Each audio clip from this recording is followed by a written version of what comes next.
Dentro de las,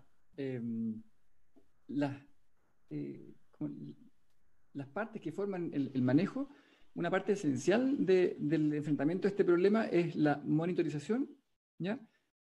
Básicamente con el electrocardiograma, perdón, de 12 derivaciones, ¿ya? Consideraciones a tener presentes: un QT prolongado de más de 500 milisegundos tiene riesgo de torsión de punta. Los aumentos del QT en más de 60 milisegundos por sobre el QT medido basal también son de riesgo. Los antecedentes de síncope en pacientes con QT prolongado y la evidencia de inestabilidad eléctrica, como la onda de alternante, la extrasistolía ventricular frecuente o el bloqueo AV.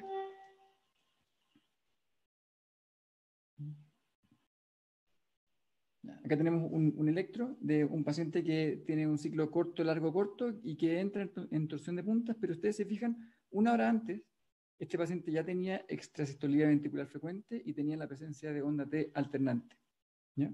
Entonces, estos son factores predictores y presentan un alto riesgo de desarrollar torsión de punta. Entonces, en el contexto mundial actual han salido varias publicaciones y aquí hay un documento del American College de Cardiología para promover o por lo menos dar algunas ciertas guías de cómo manejar a estos pacientes en el contexto del uso de estas dos drogas, ¿ya? Entonces, cómo tratar de minimizar el riesgo de arritmias ventriculares por hidroxicloroquina y acitromicina, ¿ya? ¿Qué tenemos que tener como consideraciones antes de enfrentarnos? Es que los pacientes con COVID-19 tienen mayor riesgo de prolongación del QT por su condición médica, independiente de que usen o no usen estos medicamentos, ¿ya? Sí, por esto mismo, como son pacientes que van a estar graves y tienen mucha comorbilidad, van a tener muchas condiciones que afectan su condición, van a ser los pacientes que podrían tener un mayor beneficio de estas terapias. Entonces, el objetivo del monitoreo es poder tomar las medidas terapéuticas oportunamente para evitar, dentro de lo que se pueda, la suspensión de las drogas.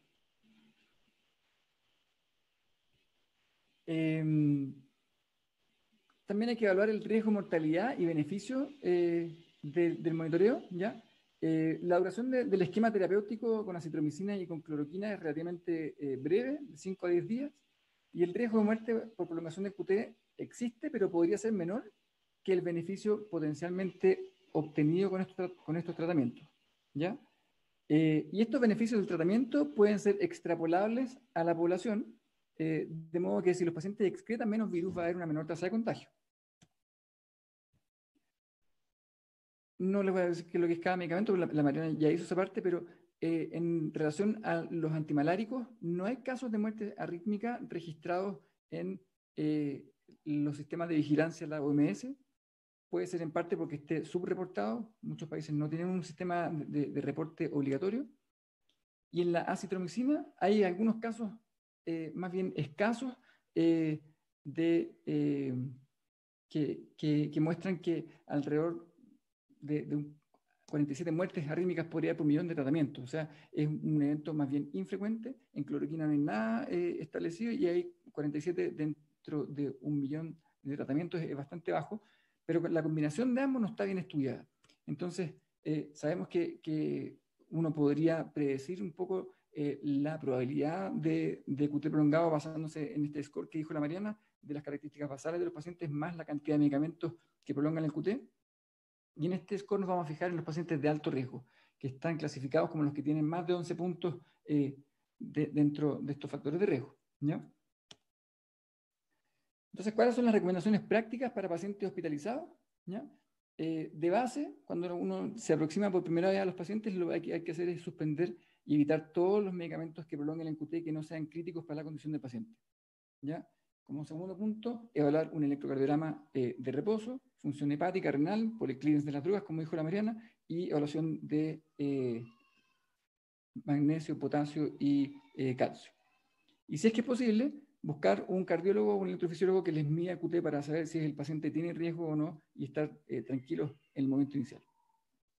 ¿Qué contraindicaciones relativas? Lo que les nombré al principio, que son los factores de riesgo para tener torsión de puntas, que son básicamente un QT de base de más de 500 milisegundos o un aumento de más de 60 milisegundos desde el basal.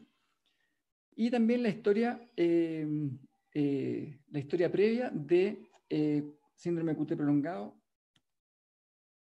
o síncope.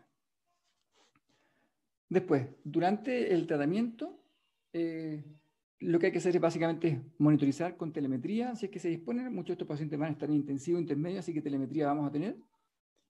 Optimizar y medir diariamente el potasio, ¿ya? Tomar un electro 2 a 3 horas después de la segunda dosis de hidroxicloroquina y después una vez al día hasta que el paciente sea dado de alta. Y si el QT aumenta de 60 milisegundos por sobre el basal o tiene un absoluto de 500 milisegundos, hay que reducir la dosis de hidroxicloroquina o suspender la acitromicina. Y si el QT permanece largo, a pesar de que uno suspendió la acitromicina o disminuyó la dosis de hidroxicloroquina, uno podría reevaluar el riesgo-beneficio y eventualmente suspender la hidroxicloroquina o hacer una interconsulta electrofisiológica.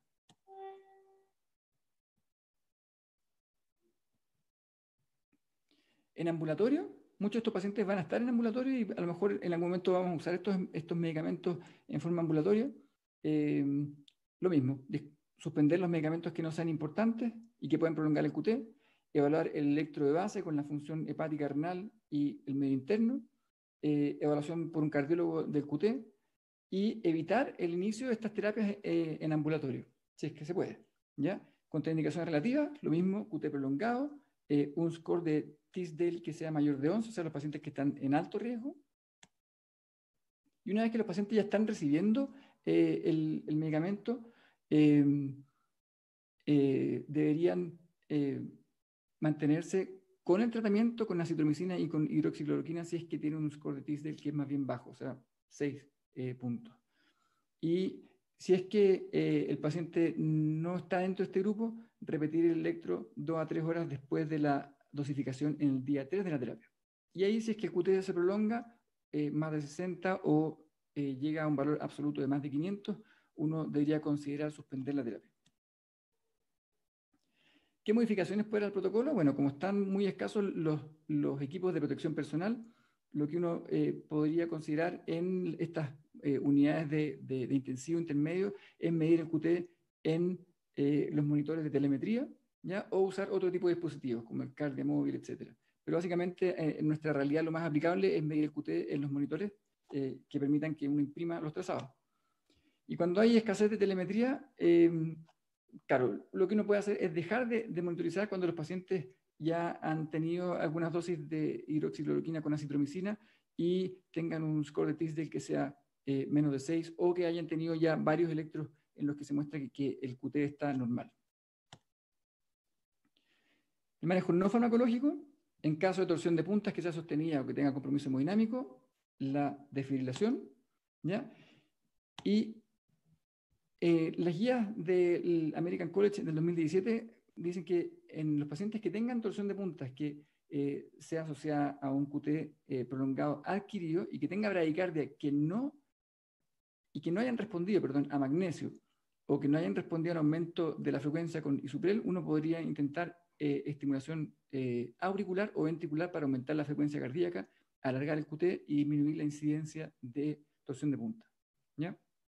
La Mariana les va a hablar un poquito del manejo farmacológico, pero básicamente, si el paciente está inestable, debe ser desfibrilado en el contexto de torsión de punta, y si el paciente ha tenido episodios recurrentes de torsión de punta asociados con QT largo, que no han respondido a magnesio, uno debería intentar aumentar la frecuencia ventricular con estimulación por marcapaso, o bien con el uso de Isuprel hasta que se disponga de un marcapaso.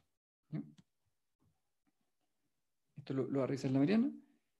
Y si ustedes se fijan acá en este ejemplo, hay un paciente que tiene un QT prolongado con onda T alternante, que en el segundo trazado cae en torsión de puntas, y cuando el paciente es estimulado con un marcapaso, con estimulación ventricular, el QT se acorta, desaparece la onda T alternante y está libre de arritmia. Entonces, es una excelente herramienta para salir del paso en el contexto agudo.